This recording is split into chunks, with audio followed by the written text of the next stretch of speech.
Listening to Tapestry, a podcast by a music lover for music lovers. I'm your host, Kelly. Join me as I learn more about the common thread that weaves throughout our lives, music. Today I sit down and talk with two of the 5 members of San Francisco-based act Raiju.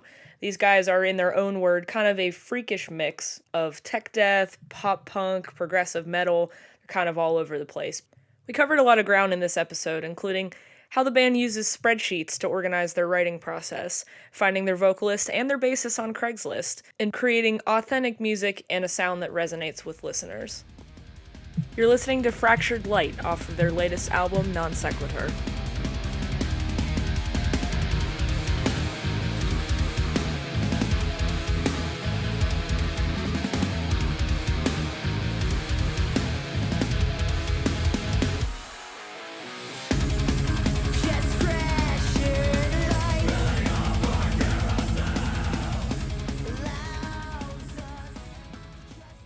Hopefully I don't forget to ask you the questions I already asked you, but anyway, we're attempting this take 2. Thank you, technical difficulties, but yes, so I'm here with Bobby and Vinny from Raiju, and as I was starting to get into before Skype shit the bed, you guys are part of a 5-piece band that is difficult to pin down in genre, but it is somewhat comparable to a car crash. And you guys are also, I don't know, you're just a little bit of everything. You're prog, you're math rock, you're metal, you're tech pop, you're pop punk.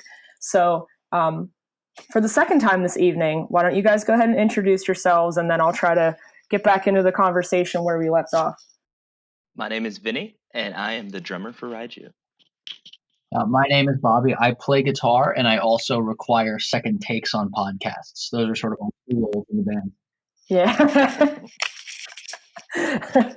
You guys are fine. Hey, this is the stuff that happens that you aren't always prepared for. No fault of yours. So, okay. So your other 3 bandmates are not here, but obviously you have a bassist, a vocalist, and another guitarist. And I'm going to probably ask you guys plenty of questions about them too. But what I was starting to get into was, I just know that you guys come from San Francisco, and San Francisco is a crazy hotbed for all kinds of stuff right now in the prog world. I know you have bands like Set Your Goals, Sleep, Deaf Heaven, I think Fallujah's from out that way, all that kind of stuff. So you guys are really at the epicenter of a lot of musical talent, and still you are doing some really crazy and refreshing things to make yourself stand out. So I wanted to talk to you about that.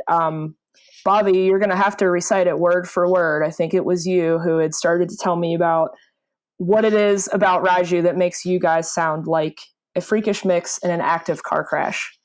Well, I think, as Vinny mentioned in the in podcast episode 1, which the audience will never hear and will become sort of a collector's item. Praise the Lord. Yeah. Oh God, that was Vinny. I couldn't even, our connection was so bad, I couldn't even tell you guys apart. It's all good.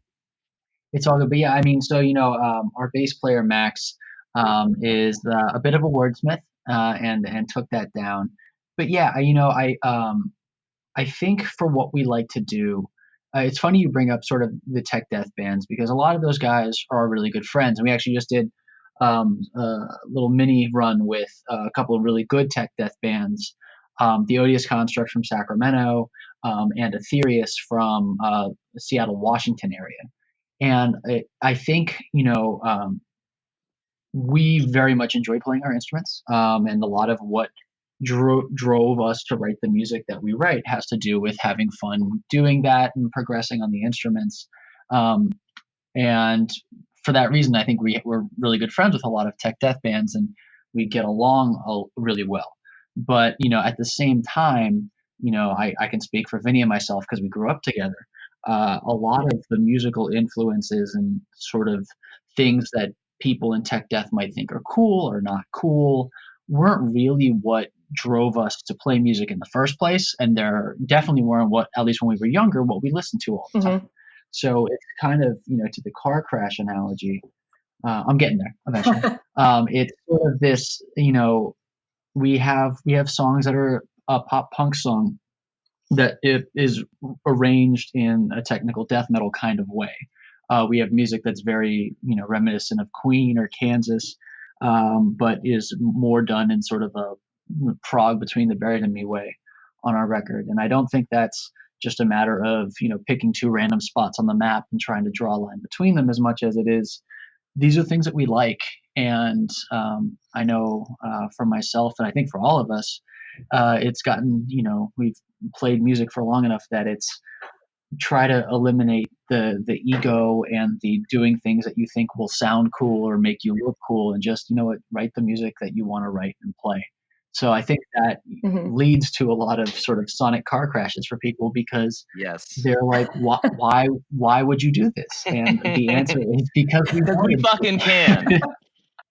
Why would you do this? That's always what I want to hear when I listen to a band. Why would you do this? But no, it's a great question. I know, I think, Vinny, you were the one who had kind of filled out my little form. And when I send out my pre-interview questions to guests, I always ask you to list some of your influences. And Oh yeah.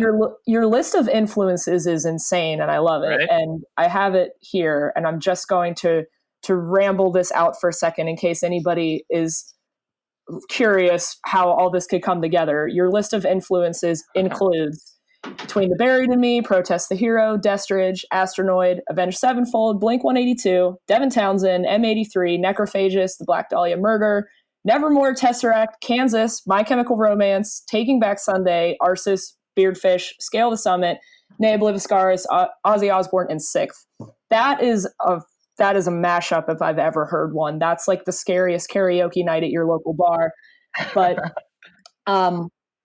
yeah, it really is. And to be fair, it's like a lot of those are influences on us. Growing up, listening to music, loving what those artists do, and some of those artists were really artists we drew influence from for the record.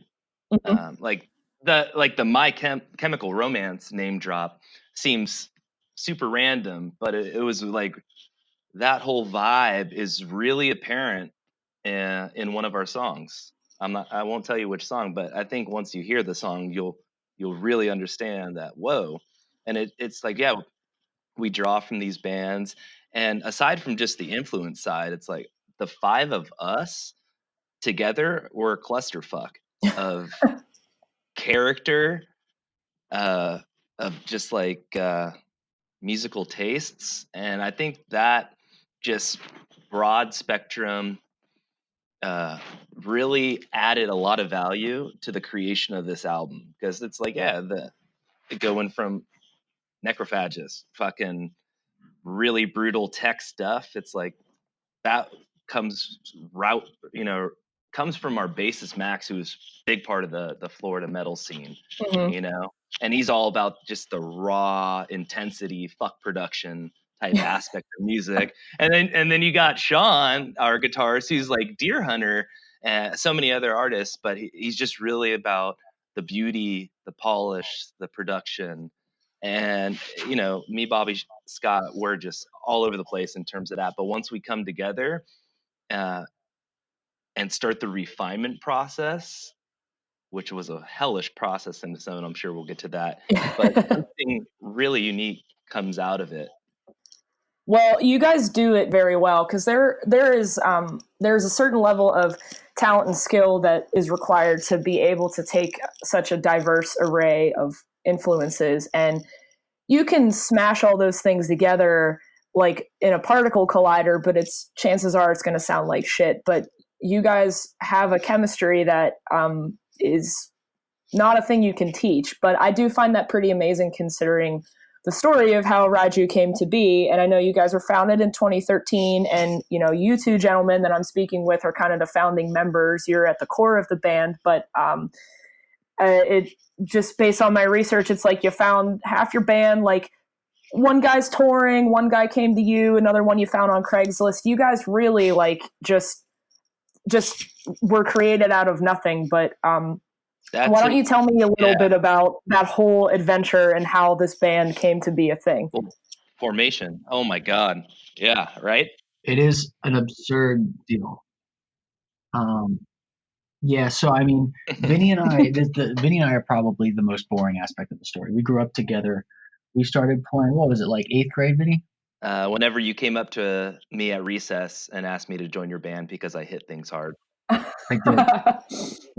I did. So yeah, this is probably we were 12 or 13 years old, and we started playing music when we were kids, and did that. And, we did that on and off for about 10 years or so, and then when we had this project, we we encountered our singer and our former guitar player on Craigslist, and um, it Vinny and I have had a long sordid history of trying out different musicians and jamming with them. Hmm.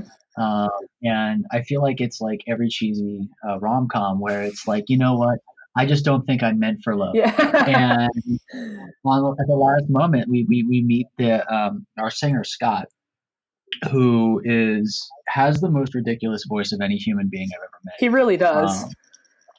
I've I don't want to kill him, so I've probably stopped doing this. But there was a point in time earlier on in the band's history where I would just make a point to try to see if he had an upper limit to his range. One of these days his head's gonna explode. And Scott is he really formally trained. He went to Musicians Institute in Los Angeles. To the extent that you can be a vocal shredder, that's exactly what he is. He's just incredible. He has that real Anthony Green kind of gritty, high, insanely sharp edge falsetto. I love it.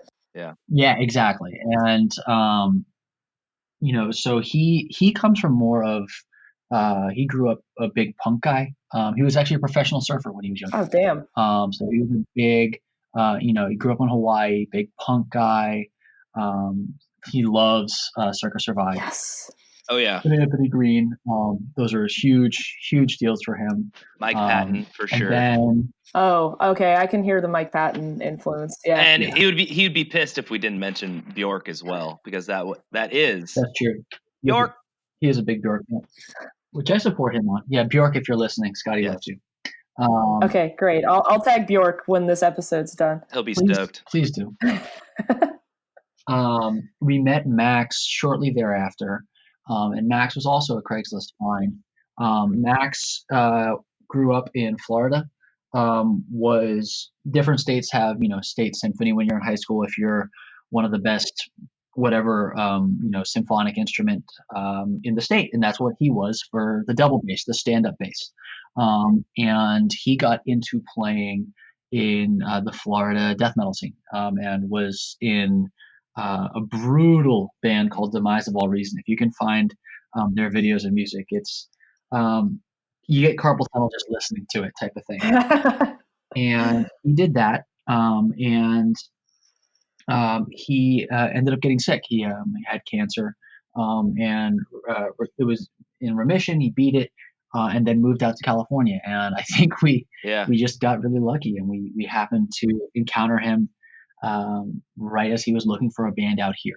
And he'll tell you that we were not his cup of tea, but one of the reasons that he gave us a shot was because we had decent grammar in our Craigslist page. Shocker, huh?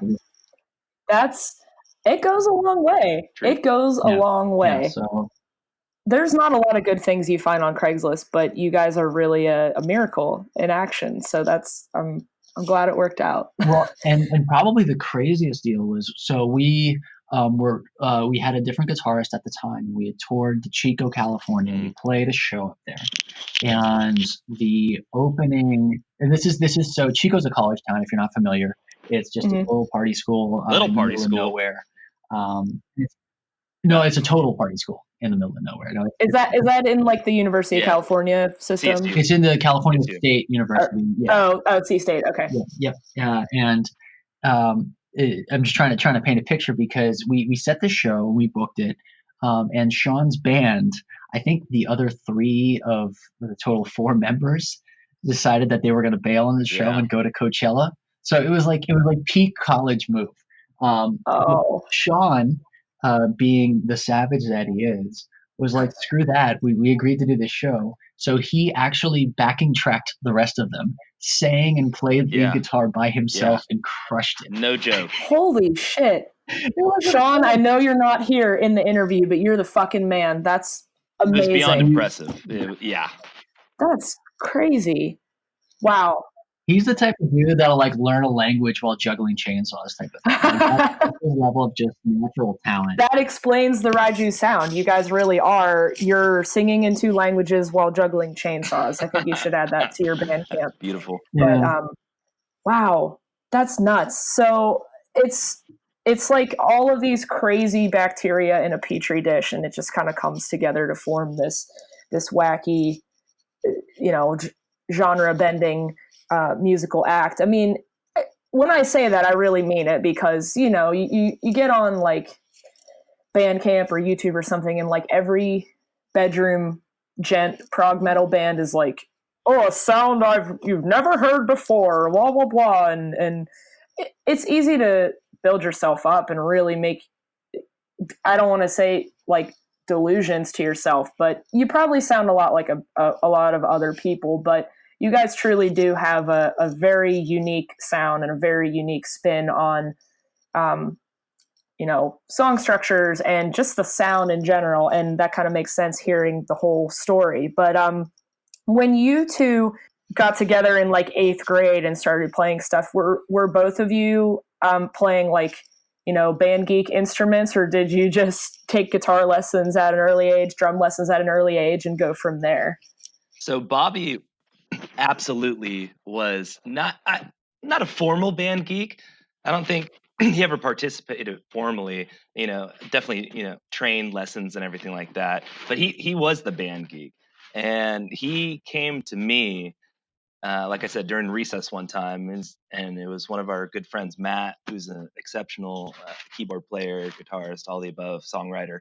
And they approached me, and they basically said, hey, we're looking for a drummer. You hit things hard, come play drums. So literally, that's when I picked up the drums. It's like, okay, now I'm down to do this. Let's rock and roll. But let me figure out first how to, sell my parents on getting me a drum set. So Bobby was the dude who was playing. We went to a Catholic school, so he was the guy that was playing like the national anthem at like school assemblies or like church hymns, guitar mode, electric fucking guitar mode during church. he was it's like a Steve Vai solo with eagles flying in the background, like no joke in church. That's awesome. Yeah, that was good times. Yeah, but I picked up drums in 8th grade, and then I guess the rest is history. Bobby, do you have any comment on that in particular? I think that's a great picture to have painted. Oh, that's absolutely accurate. And if I had any mild critique, it would be that Angus Young is probably a better comparison, given that it was Catholic school and you have the short shorts and the collared shirt. Sartorially, that's probably a better. So true. So true. Oh man. I just hearing you guys talk is just, one, it's funny, but like 2, I can see why you're I think you said it was Sean agreed to play with you guys because you have good grammar. You have some choice words, and that actually leads me to another question. I was going through your Bandcamp, and you mentioned something about how the way you guys write and the way you organize things, you literally have spreadsheets and flowcharts. And I believe, was that Zach Oren that said that? Like, whoever recorded you guys was like, this is just insane. Like, explain to me your writing process and how Microsoft Excel helps you. Oh, Lord. Well, I mean, I would say, so one really cool thing about this record was that literally and this is rare. I think people have a misconception of people in bands thinking that it's just 5 people in a room that spontaneously come up with music. And that, I mean, I'm sure that happens for some people, but Right. especially for the complicated metal stuff, I always liken it to synchronized swimming. You're sort of, you're doing very planned things that are difficult, and you need to do them at the exact same time, in the exact same way. So it's generally at least in my experience, limited numbers of writers. But one cool thing about this record is that every member of the band wrote some part of every song on this record. There's nothing that was just a total here it is, and this is it. You guys play it, which is really cool. And I think that even though that is frankly a far more difficult process than just having someone bring a finished product and telling the other people to play it, I think it gave the record a lot more character that any of us individually couldn't have given it. So I'm pretty proud of that. But I mean, generally, I would say that there's 10 songs on the record, and just about it's split pretty evenly in thirds. Where there's a couple songs, 3 or 4 songs that Sean or alternatively myself kind of have a general idea for, and then we'll start presenting and we'll start tweaking it among us. And then the third category, Max writes these insane sort of padded room type riffs and arrangements. And I actually really enjoy this. I kind of take them and try to make them less batshit. And that's that's my writing. And more Blink 182. Yeah. As Max would say. No, exactly. And so we have that, and then that's generally for the instrumentals. And then from that point, we had a really collaborative vocal and lyric writing process. And I think we all agreed pretty early on that the vocals were going to take a really frontal place in the music, because we have and this is not just because we like music that has catchy vocals and you find yourself singing along to yourself more than you find yourself humming along to a riff or a part, what have you. But also because, frankly, we have not one but 2 vocalists that are just insane. Both Sean and Scott are fantastic singers.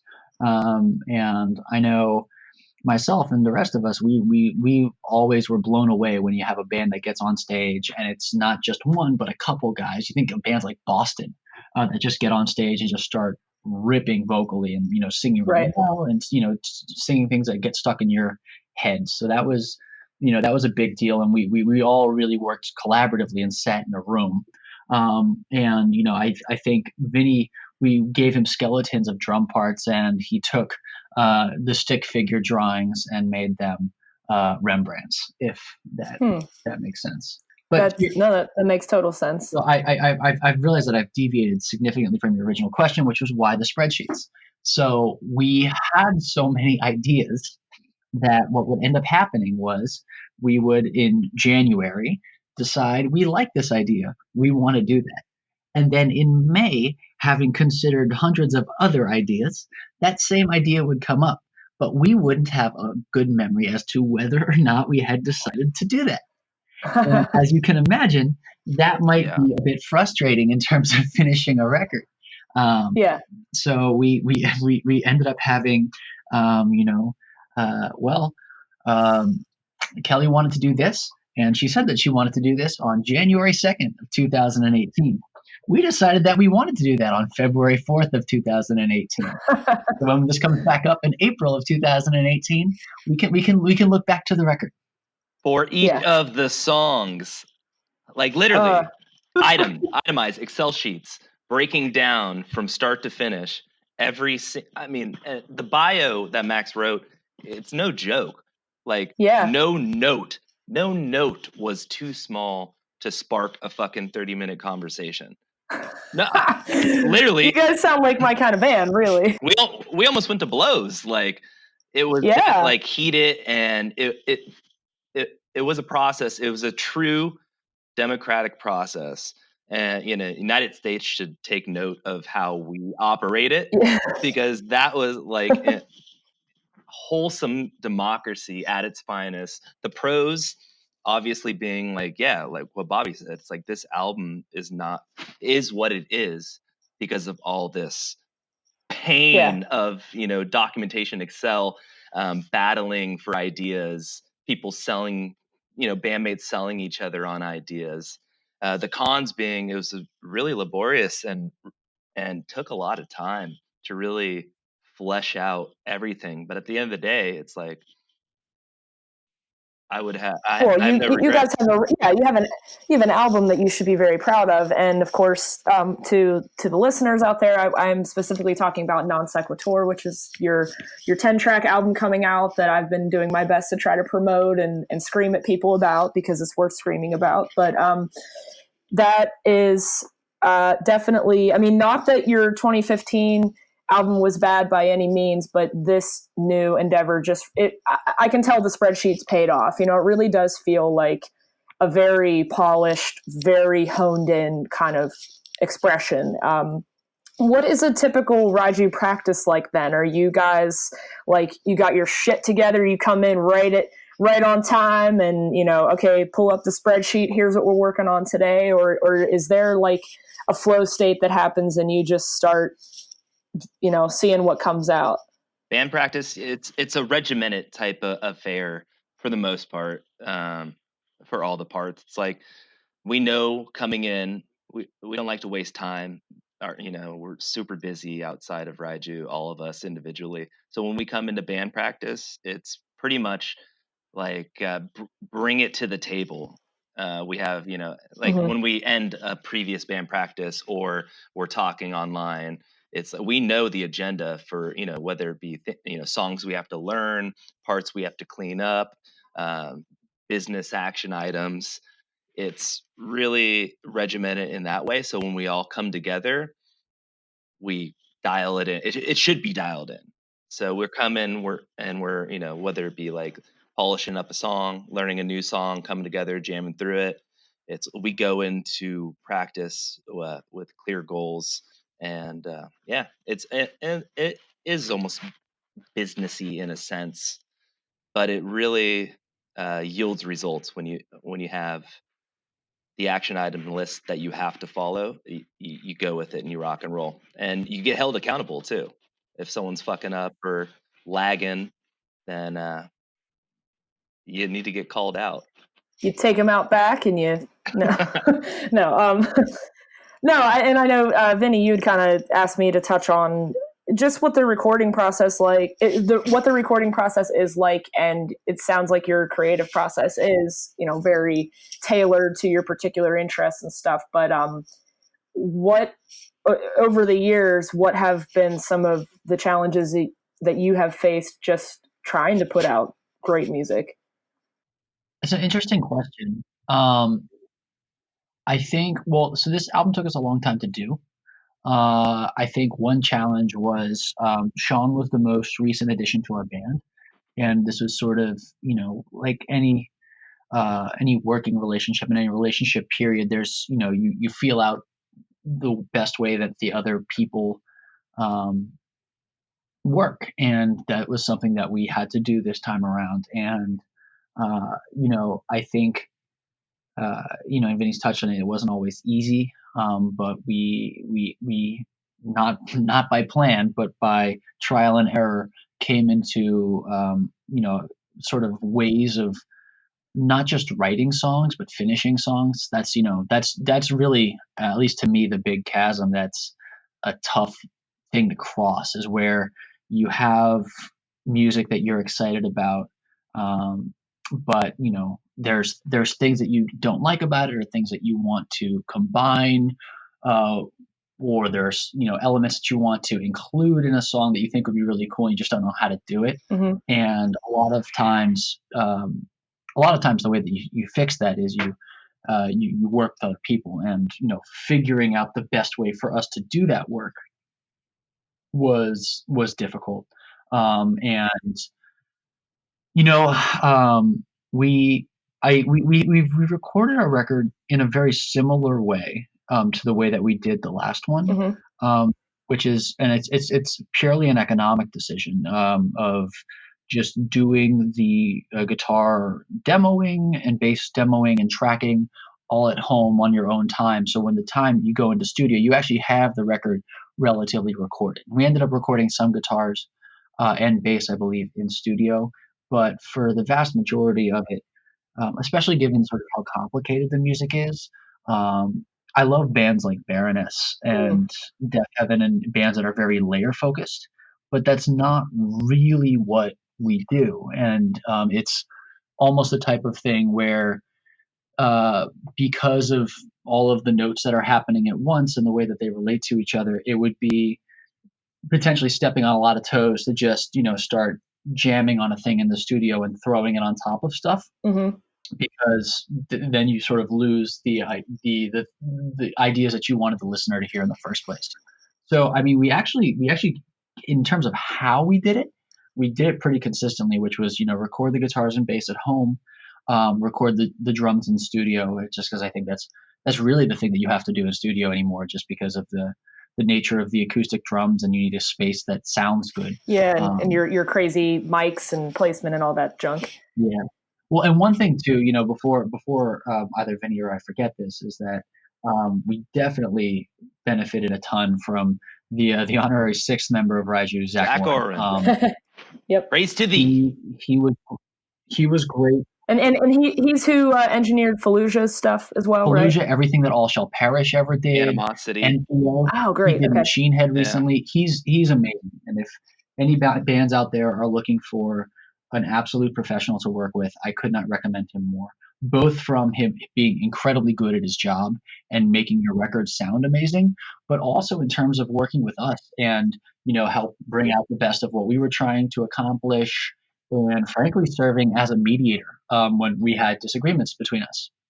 That's huge, and not in such a way that he was, bothered that we were arguing and just wanted to get us out of his hair, but in such a way that got us to really think about the things that we wanted and make sure it was the best.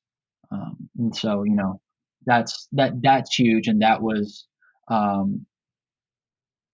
we've always worked with him, but Vinny and I have had experience with less than optimal producers and engineers in the past. And the value of having someone that you really trust, who's also really good and has an idea of what you're going for, is you can't overstate it.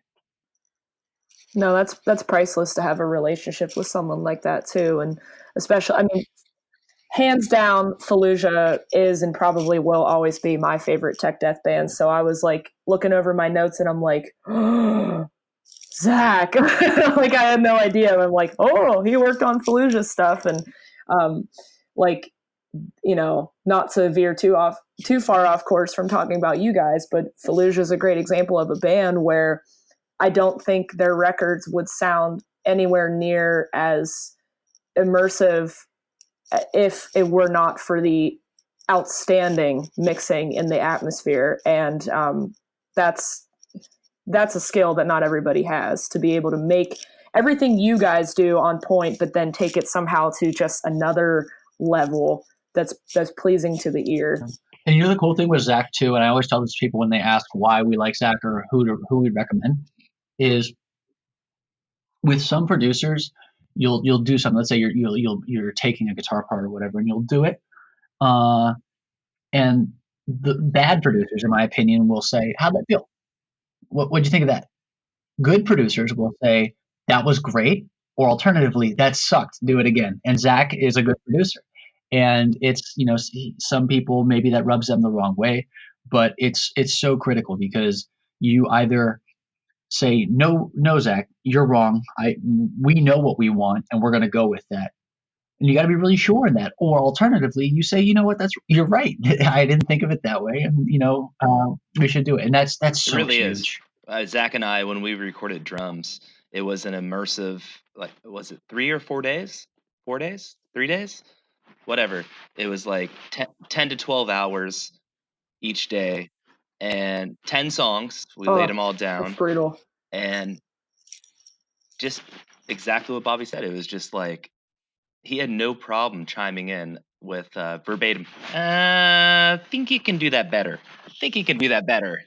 No. and that is what I need it personally. Because when I hear that, it's like, yeah, let's rock and roll. I definitely could. Okay, let's go. Click me in, click me in, click me in. And he's so just like mechanical. He's a machine, man. He'll be fucking editing a drum part while replying to a message on Facebook, while placing a bet on some fucking app. I don't know, investing in cryptocurrency and making a snide remark all at the same time. And really, I just want to reinforce the point that we're super appreciative of him. He's an amazing person. He's really fucking good at what he does, and he went above and beyond the Call of Duty for like Raiju. He invested in us, and yeah, for that we're super grateful. Well, that's I know this new album. You guys have a lot to be proud of, and that's cool to kind of treat Zach like another member of the band in that sense. I know one of your notes had sort of said that you guys wanted to make sure that Non Sequitur is an album that you describe as lab tested. You just want to make sure all the details are right, and I definitely get that from listening to it. But this new album was kind of written in response, I believe, to just some of the pressure you're going through. It just at your day job, things feeling kind of, you're just trying to break out and do something fun outside of your daily life. I think you guys are both at work right now, I believe. Like, what do all of you guys do when you aren't doing Raiju stuff? Yeah, we're both still in the office. I'm in the office. You in the office, Bobby? Unfortunately. Me personally, Vinny here, I'm in corporate sales. So yeah, it's a grind. Okay.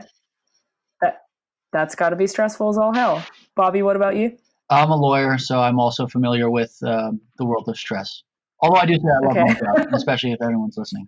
I have no complaints, and okay, I'm pretty thankful for it. Blessed. Well, so I mean, hey, and it doesn't matter if you're flipping burgers or if you're a lawyer or whatever. Like, of course, we all have stress in our daily lives. But do you guys as a band tend to take like kind of group up and just sort of write down your feelings and think about stuff that's freaking you out or stressing you out, and then develop your songs from that idea or that concept? Or do you sort of know ahead of time, like for example, I was just listening to some of the new stuff, like Silk and Gold is kind of plays on like understanding our own consciousness and knowledge, and you have that sort of concept. A couple of the other themes on the album are just totally different and deep. Like, how do you take your own problems and turn them into music, or do you just have the idea of what you want to write and roll with that? I know for like, and speaking only for myself, I know that there's probably the main appeal of playing music and writing music is that really exciting feeling after you've either come up with something that you're really excited about, or you finally learn how to play it, or it's recorded well, or you've all played it live in the room for the first time together. Is that sort of adrenaline rush, and that just I want to replay the song over and over and over again and dance around my room. And that's been, at least for me, that's been the thing since I was a little kid. And I think, to your question about sort of balancing it with, I guess, frankly, growing up, that was a big theme for myself in writing a lot of this music. And, talking earlier about sort of things that, I might have been ashamed of earlier, like pop punk influences, for example. But actually honoring those influences and being like, no, I really enjoy this. And, why pretend that it needs to be all pig squeals and breakdowns when I happen to really enjoy, and a lot of us really enjoy what, I think a lot of metalheads would consider guilty pleasure music. And that's, at least for me, one way of, sort of dealing with that. The huge benefit of, playing in a band like this is that it's not just a great outlet because it's something different than your day to day, but it's a great outlet because you really get to put your heart into doing it. It's not an intramural sports team or like a weekly drinking club or whatever. This is something that you really and we treat it very professionally. We work our asses off. Right. But I know you guys do.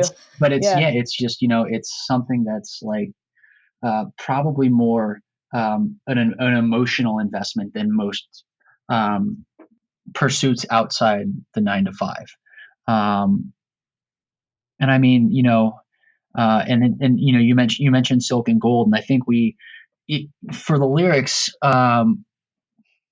we all worked on the lyrical content a lot. I think that for each of the songs, probably similar to the instrumentals. Each of the songs have uh, probably one person's fingerprint a little bit more than other people's fingerprint, Mhm. than different deals. I mean, I know Max and Scott took the lead, writing a lot of the lyrics for Soap and Gold. And Max himself is a very thoughtful person. He, in his spare time, reads a lot of philosophy, and is just, he is the thinking man. He's just stroking that beard, contemplating the issues of the day. Uh, and I think that really shines through in the stuff that he writes. I think Sean, and this is, you maybe tell a song that's a little more Sean focused lyrically. It's about the story, it's about the adventure. It's really weaving a tapestry of detail and like creating sort of a mental image for the person that's listening to it. And I, speaking for myself, and I think Scott's a little bit this way as well, is that we sort of use what lyrics we do end up writing, that are, it's a little bit of, an emotional outlet. It's things that you're dealing with, issues that you've had previously, whatever it might be, relationships, issues of the day, things that you're worried about, and being able to express that, coming from yourself on top of, music that you're really proud of is a pretty cool feeling. So, yeah. And I think Vinny's just trying to write hooks. I think at the end of the day, I was just that voice chiming in, like just yelling, just more polish, more production, and then the micro tweaks too, as well. he's the Will Ferrell SNL Bruce Dickinson, just more cowbell, baby. That's More cowbell. Yeah, Mackie on drums, everybody. No, well, yeah. Hey, that's great. I mean, that was kind of what I had written down was, do you make music for yourself or for others? And I'm not sure you can ever just go, yes, we only make music for other people or we only make it for ourselves. But you guys are playing that balancing. You're balancing that very well. Yeah. It was a balance. It really was. Yeah, it's like we always had the listener in mind. Absolutely. It's like throughout the process, it's like, okay, maybe not be prog for the sake of prog right here. We trimmed a lot of fat throughout the process. A lot of things did not make the album. But the big thing that really shined through was that we were true to each of ourselves in terms of bringing this to life. And it was really like the work of all five of us. It's a true collaborative, democratic, painful motherfucking process, but it was all about it. I'm sure you guys have listened to that EP by Periphery called Clear, where each member writes a song. Oh yeah. Yeah, that's kind of what is popping into my head. Just if you're already a fan of the band, you're gonna hear each of those and be like, I wonder if that's Nolly's song. I wonder if that's Matt's song. Like you kind of get that idea. But yeah, this is a really non sequitur in essence. It's like each of the songs, it's really it doesn't follow. That's non sequitur. Yeah, that's what it means. It doesn't follow. And yeah, it's like lyrically, there's no real concept to the album. Each song itself is a really deep piece within itself. As a whole, though, it's like when you look at it, you maybe could put together a story of some sorts, but nah, it really doesn't follow. What I really enjoy about what you just said is the fact that, to me personally, one of the songs that has the most resonant and deep meaning to me is also the song called Road Trip Dragon Adventure. So naturally the most philosophically challenging track on the album. But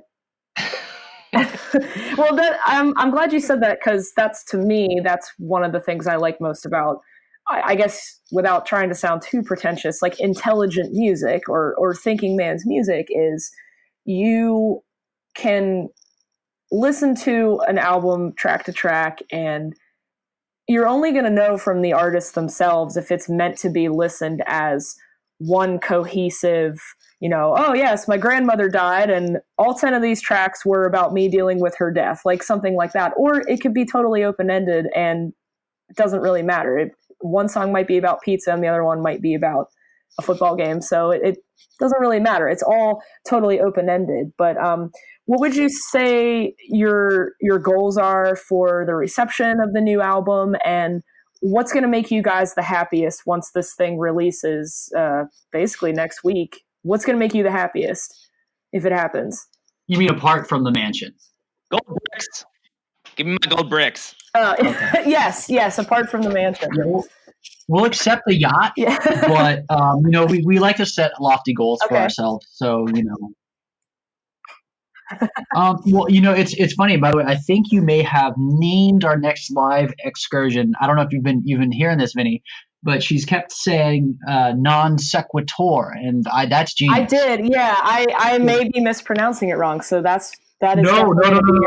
You are generating content for us, so we are very thankful in that respect. Shout out to Malia too, who actually was putting for the CD release tour or whatever endeavors we do next. She did. I don't know if it was a coin term, if she coined the term, but she did go with non sequitur for the next tour. So shout out to Malia. Oh, well, yeah, you both are beautiful people. Beautiful people.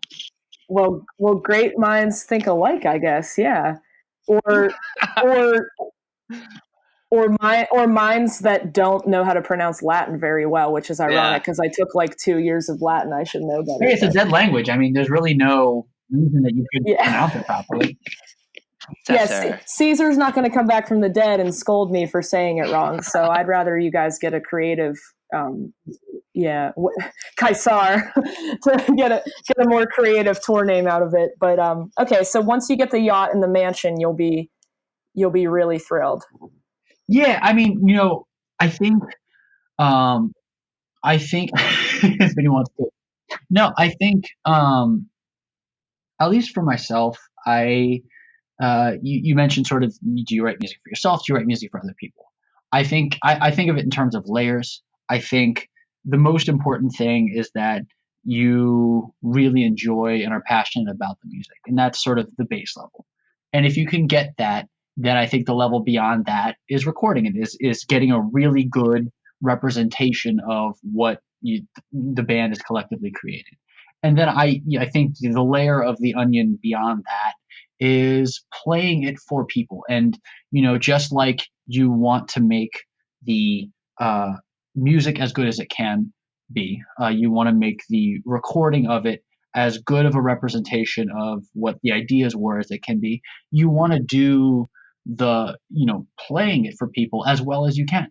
And, whether that's, having a lot of people watch your music videos online, having people come watch you play and connect with it, it's hard to answer sort of what success looks like, just because music is so unpredictable, especially in, when you're writing crazy progressive metal songs.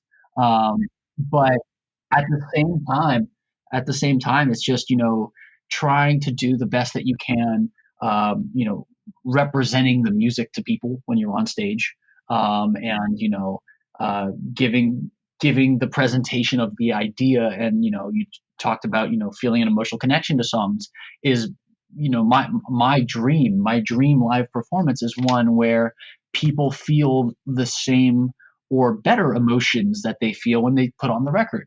And all of my favorite shows have been that way, where it's I've been waiting for this for so long, and it's just what I needed to hear, and it's great. And that's perfectly executed. Right. Yeah, I think that's it, Vinny. I think that a lot of the thrill of writing and playing this kind of music and then going out for playing for people is just doing it, because it's hard, and it's kind of like a high wire act. The thrill of doing it is doing it, and frankly getting away with it. And So being able to do that, to as many people as we can, playing for more people, playing in new places is always fun. You always have that moment where you're like, oh, I'm out of state playing these random songs that we came up with to a bunch of people that I've never met before. And that's a cool thing. So I don't know about you, Vinny, but that's in addition to the massive wealth that we will be and frankly have been accruing. I would say that has to do with most of my enjoyment of it. Yeah, and in terms of goals, it's like I really had to. This whole process has been an experience in terms of like managing my own expectations for the band as a whole. And it's like obviously the goal, at least in the beginning, was I want to get this music out in front of as many people as we can, and just really get it out there, see what kind of buzz we can create.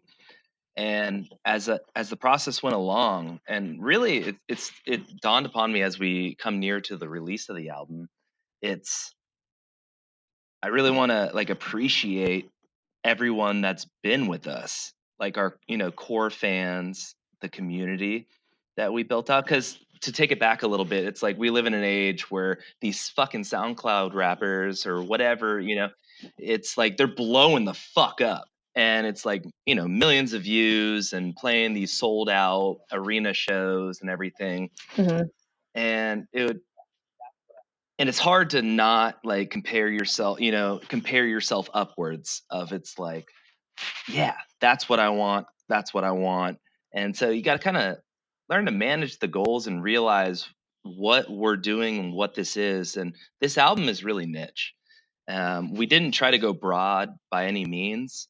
It's like we really wanted to deliver something that was true to the five of us, and also true to our last release too. We just didn't want to go out in left field. Our last release, Haunt. We just wanted to really build on that and deliver an album that was amazing. So in terms of goals, it's like, yeah, I mean, we've posted on social media. We're really trying to, chart Billboard top 200 with this release. While that would be amazing, it's like, I'm okay with that not happening, but I really want to just appreciate the people that have supported us along the way and deliver to them an amazing album that will be a legacy for me, Bobby, Sean, Max, Scott. Just like I throughout the whole process, I treated this as a legacy piece, and and just the fact that, oh man, it's emotional. It's a legacy piece in the sense that who knows what we're all five of us are going to be doing in the future. But together right now, we're creating something that's amazing, and we're going to bring it to market, and we're going to, maybe some people would consider it, trailblazing in a sense, our own sound or whatever. But I really wanted this to just be enjoyed by people throughout the fucking years. Like me and Bobby had conversations with each other, along the way. It's like let's write the next Great American Album. Obviously, whatever. But hey, there's no reason you shouldn't set your sights that high, because like you were saying about the SoundCloud rappers, I think a lot of people, they love the smell of their own shit. They think they are just going to be the next big thing automatically without putting in the work and doing the networking and the communicating. And that lack of humility is bothersome. But when you guys have kind of the perfect storm of, you have the networking skills, you have the connections, you have the fan base, you have the exposure, and you have the great music. So, pat yourselves on the back when this comes out, and exactly. You just let me know when I can come visit you on the yacht. I'm calling it now. Don't forget about me whenever you guys make it big. Yeah. Vinny, you said something really cool that I think is at least for me, definitely resonates a lot. And that's like, Kelly, I'm sure you're the same way. Like, I can think of the albums that changed my life, the things that I heard 10, 15 years ago that I still listen to obsessively on the regular. And I think, I think for all of us, and definitely, for myself, like a big goal is like, wouldn't that be really cool to write some of that music that has that effect on other people yourself? And I think that would be, to your question of, do you write for yourself or do you write for other people? For me, that would be the ultimate really cool thing, is that like, you know, just thinking back when I was a kid, like the first time I heard "Waking the Fallen" from Avenged Sevenfold, and then you just listening to that a million times over, and it can be anything, but that's having having a thing that you feel really strongly about, that you've created, that someone Yeah, else is going to experience like that. That's the real beautiful. dream for I think all of us, Yeah, because that it, that's cool. Yeah, That's just cool. fucking awesome.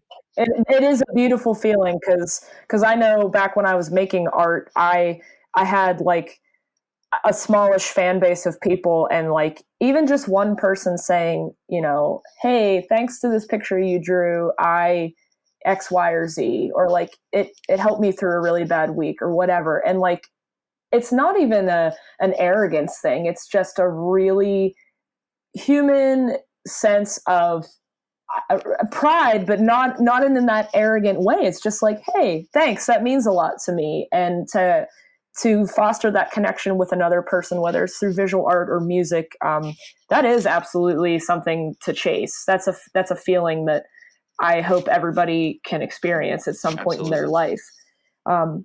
That's actually a great segue then into what I typically ask is kind of some of my wrap up questions, but and I can open it up for other questions if you guys have any for me. But I always like to ask my guests, if you could just choose 3 albums to listen to for the rest of your life, what would those albums be? Like Desert Island situation, where those are the only 3 you have access to, but you can listen to them forever. Wow. Ooh, that's hard. Vinny, Yeah. do you have this keyed up, Vinny? No, I mean that's a fresh question on me. Like all these questions, I'm not saying. You want to know what comes to mind? You like, and what shot into my mind? At least two albums. Slipknot's album, their whatever debut self-release. So that's Mm-hmm. still on repeat for me. That's my gym. That's my like I bump Slipknot, Jim Slipknot, Jams. specifically their Disaster Piece live tour, um, whatever it is, video. Like, yeah, I bump that in the gym every fucking time, whatever, 5 days a week at least. So Slipknot, Metallica, Master of Puppets. As far Okay. as the third one, that one didn't come to mind, but those are the 2 that shot into my head real quick. You can think about it. I mean, some people have like a really really, oh, it's this, like, oh my god, if I'm so glad you asked me that question because I would have had that answer prepared 12 years ago. Like they're so adamant about it. But I think most people are like, oh shit, I just listened to so much music, I'm really not quite sure. Well, Kelly, what's yours? I answered this last episode, and I probably am going to get it wrong, but because it is really hard to pick just 3, but probably "On Letting Go" by Circus Survive, "Speak for Yourself" by Imogen Heap, and "Fortress" by Protest the Hero. Oh, Yeah, Fortress. I'm a Fortress girl. Yeah, Did you go to the 10-year Fortress show? I have the signed poster framed behind my drum set. Yes. That was beautiful. That was beautiful. Yeah. That was a good I've seen show. them live, I think 6 times. They're my favorite band. I may be the only person that actually did their thesis project in college on Protest the Hero. So What? yeah. Do they know that? I feel like they would enjoy that fact. I need to No, know that. but I can let them know. Oh, actually, you know what? That might not be true because the first time I saw them live in 2011, I saw them with Periphery, The Safety Fire, Today I Caught the Plague, and I think that was the whole lineup. And I was still in college and I was still working on it. And Riffy, I went up right up to Riffy when he was still in the band, and I was like, "Hey, I just love you guys. You guys are really great. Trying not to fangirl too hard." And I was like, "I just want to let you know I'm actually like designing some artwork and some posters about your songs." And he was like, "What? Where's the pitch? Yeah, Where's the pitch? I didn't have a great pitch because I was fucking terrified. And I went up to him. He's like, "No way. Oh my God. You gotta send us one when you're done." And then like I graduated and I got my degree and I never did it. So yeah, missed opportunities. I should just send it now. Silly. Yeah, don't be silly. Send it now. But that's my answer.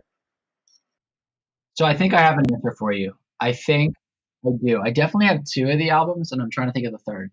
So I'll say my third after you say your 2. Okay. All right. I like this. Okay. So I'm going to go with The Devil and God and Raging Inside of Me by Brand New. Wow. Oh, that's a great album. Okay. If either of you haven't listened, it's amazing. I'm going to go with Colors by Between the Buried and Me. Shocker. Oh, good choice. And I'm torn because so this is my thought. So I'm on. You don't need to say your 30. No, I'm on a desert island. So I think the impulse would be to pick an album that you really like already. I think the sort of not obvious solution, but maybe the one you'd be happier with, is picking an album that has a lot to dig into that you actually haven't listened to a lot. So I'm thinking like some like maybe crazy dense like Coltrane or Miles Davis thing, just to like, I don't know, just like think about it for a while. That's gambling, bro. You're gambling right now. I realize that's I realize a risky answer. But I might have to go with This Godless Endeavor by Nevermore as my other one. That's a fantastic album too. Oh, wow. Yeah. That's a band I need to listen to more of, but getting like me as a prog baby, getting to see Jeff Loomis play with Anup Sastry and then not realizing who either of those 2 people were until like years later, I just wanted to cry. But oh man, he's unreal. He is unreal. Wow. Okay, so right, Vinny. we have one more answer left. Want me to lay it down? I want you to lay it down. Wait, can I guess? Yeah, can I guess, lay it down. Yes, please do, actually. Is I'm it curious. a Kesha record? What? Is it a Kesha record? No, I mean, I'm huge with TikTok. That is my go-to karaoke song. I'm not kidding. I'm not even kidding at all. No, the man gets the Kesha hunt. Yeah, I love Kesha. Do you have an honest guess, Bobby? Kesha's great. Oh, okay. So you've done Slipknot, and you've done what else? Oh, you've done Master of Puppets? There you go. Let me think. What would Vinny pick? I'm going to say it's a Bring Me the Horizon record. You would say that. But no. Actually, I got a mad love for Bring Me the Horizon. And, I got turned on to them with Sempiternal and dig some of the earlier stuff. Well, I hate to say this, but back when they were actually still like playing metalcore, and now they're playing like ambient pop or whatever they're doing. Sure. Absolutely. Like the past 3 albums they put out, I enjoyed the fuck out of every 3 of them, from Sempiternal onward. But my third, if I had to say my third, it's System of a Down. Toxicity. Ooh. Oh, Toxicity. Oh man. Ariel's got so much play from me as an angsty teenager. Like, great album. Good album. Good album. Oh man, those are such interesting answers. This is honestly usually one of my favorite parts of the interview, just because some people get really like revved up about it, or like you guys do, where you try to guess your band members' favorites and stuff. Fun. But that was good. I like that. Wow. Okay. So, I don't have any other pressing questions, but are there any other things you guys want to say about the new album, or any other questions for me? Well, it's coming out next week on Tuesday, the 19th of March. If anyone out there cares to listen, we have a bunch of songs released Listen currently to that it. you can check out. Oh, don't care to listen. Listen to that shit. And you know what? I have a feeling, I can't confirm or deny with any certainty, but I have a feeling if you wanted to hear more and you shot us a message on Facebook, that you may be able to hear more music if it would sway you towards picking up a pre-order of our record. Like I said, I can neither digital confirm nor pre-order. deny. But Bobby has a great hunch. just hit us up. It is true. Hit us up. Say hi. DM us. Slip into our DMs. Yeah. Exactly. I will say, I can't remember which European country he is from. I think it is Sweden. But one of the guys in the Discord group, I think, may have pre-ordered your album or is going to. So I have helped you with exactly one pre-order sale.